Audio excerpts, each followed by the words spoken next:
కాసేపట్లో హెచ్సియు భూములపై తెలంగాణ హైకోర్టులో విచారణ జరగబోతోంది. ఇప్పటికే 400 ఎకరాల్లో చెట్లు నరికివేత చేపట్టవద్దన్న రాష్ట్ర ప్రభుత్వానికి తెలంగాణ హైకోర్టు ఆదేశాలిచ్చింది. మరోవైపు భూముల వేలంపై నేషనల్ గ్రీన్ ట్రిబ్యునల్లో ఓ న్యాయవాది ఫిర్యాదు చేశారు. దీంతో హెచ్సియు భూముల అంశంలో నివేదిక ఇవ్వాలంటూ రాష్ట్రానికి కేంద్ర పర్యావరణ శాఖ లేఖ రాసింది. అందులో పర్యావరణ నిబంధనలు పాటించాలని రేవంత్ సర్కార్ను ఆదేశించారు అధికారులు. చెట్లు పెరిగితే అడవి అవుతుందా అని మంత్రి జూపల్లి చేసిన వ్యాఖ్యలు తీవ్ర దుమారాన్ని రేపుతున్నాయి. మంత్రి కామెంట్స్ పై విద్యార్థి సంఘాలు భగ్గుమంటున్నారు. మరోవైపు విద్యార్థులు చేస్తున్న ఆందోళనలకు యూనివర్సిటీ అధ్యాపకులు మద్దతు తెలిపారు. ఓవైపు తీవ్ర ఆందోళనలు జరుగుతున్న హెచ్సియు భూముల పరిశ్రమలకు కేటాయించామని తెలంగాణ ప్రభుత్వం వాదిస్తోంది. 400 ఎకరాల్లో పక్షులు జంతు జాతుల గణాంకాలు రికార్డులో లేవని చెబుతోంది. ఇదే అంశంపై మరింత సమాచారాన్ని మా కరెస్పాండెంట్ రవిచంద్ర అందిస్తారు. రవిచంద్ర, చూస్తూ ఉన్నాం 2 రోజులుగా సాగుతున్న గలాట అంతా విద్యార్థులపైన పోలీసులు లాఠీచార్జ్ చేయడానికి కూడా చూసాం. ప్రస్తుతం హైకోర్టు రిజర్వ్లో ఉంచిన నేపథ్యంలో చెట్ల నరికివేతని ఎట్లాంటి అప్డేట్ కనిపిస్తుంది ఈ ఇష్యూకి సంబంధించి?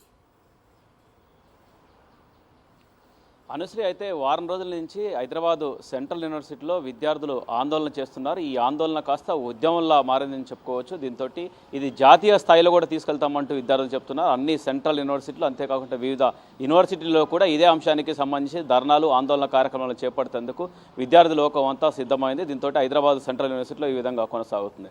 అయితే విద్యార్థులు చేస్తున్న ధర్నాలు, ఆందోళన కార్యక్రమానికి పోలీసులు ఎప్పటికప్పుడు అణిచివేసేట కుట్రలు కూడా చేస్తున్నారు. అంతేకాకుండా నిన్న లాఠీ చార్జ్ చేశారు, మొన్న కూడా లాఠీ చార్జ్ చేశారు. ఈ విధంగా కొంతమంది విద్యార్థులపై కూడా కేసులు నమోదు చేశారు. ఇందులో భాగంగానే రాజకీయ పార్టీలు కూడా ఇందులో ఇన్వాల్వ్ అయ్యాయి.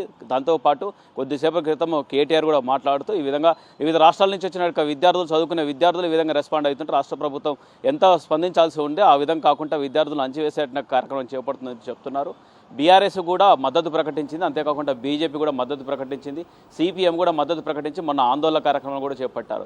బీజేఎం నేతలు కావచ్చు, కార్యకర్తలు కావచ్చు, ఏబీపీ కార్యకర్తలు కావచ్చు, వివిధ వామపక్ష కార్యకర్తలు, విద్యార్థి సంఘాల నేతలు కూడా ఈ విధంగా ఆందోళన కార్యక్రమం చేపడుతున్నారు. ఓ పక్క ఈ విధంగా చేస్తూనే మరోపక్క కేంద్ర మంత్రులను కలిశారు. కేంద్రంలో గ్రీన్ ట్రిబ్యునల్ని అప్రోచ్ అయ్యారు. గ్రీన్ ట్రిబ్యునల్ దాంతోపాటు పర్యావరణ శాఖ కూడా రాష్ట్ర ప్రభుత్వానికి లేఖ రాసి దీని మీద సమగ్ర సమాచారం ఇవ్వాలి, రిపోర్ట్ ఇవ్వాలంటూ కూడా చెప్పింది. అంతేకాకుండా మరోవైపు కూడా తెలంగాణ హైకోర్టులో కూడా నిన్న వాదనలు కొనసాగినాయి. ఇవాళ మరోసారి కూడా వాదనలు కొనసాగేట అవకాశం ఉంది. నిన్న వాదనలు చేస్తున్నట్టుగా తెలంగాణ హైకోర్టు ఇవాళ సాయంత్రం వరకు కూడా పనులు ఆపండి, 400 ఎకరాలకు సంబంధించి మీరు చేస్తున్న జేసీబీలతో చదును చేసేట లేవల్ చేసే పనులు ఆపండి అంటూ కూడా హైకోర్టు ఆదేశాలు ఇచ్చింది. ఇవాళ హైకోర్టులో వాదనలు విననుంది. ఇటు ప్రభుత్వం నుంచి కూడా గట్టి వాదనలు వినిపించనుంది. అంతేకాకుండా దీనికి సంబంధించి మంత్రులు కూడా ఎప్పటికప్పుడు బట్టి విక్రమార్క కావచ్చు, మిగతా శ్రీధర్ బాబు మంత్రులు కూడా రెస్పాండ్ అవుతున్నారు. పొంగులేటి శ్రీనివాసరెడ్డి నిన్న మంత్రి జూపల్లి కృష్ణారావు చేసిన వ్యాఖ్యలను కూడా విద్యార్థి లోకం చాలా సీరియస్గానే స్పందిస్తుందని చెప్పుకోవచ్చు. ఎందుకంటే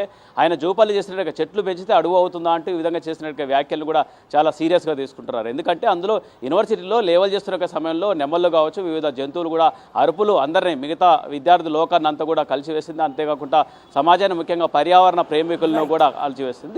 దీని మీద చాలామంది అటు పర్యావరణవేత్తలు కూడా హైకోర్టును అప్రోచ్ కావడం, వివిధ కోర్టులు, దాంతోపాటు ప్రభుత్వాలకు మొరపెట్టుకున్నట్టు విధంగా ఉందని చెప్పొచ్చు.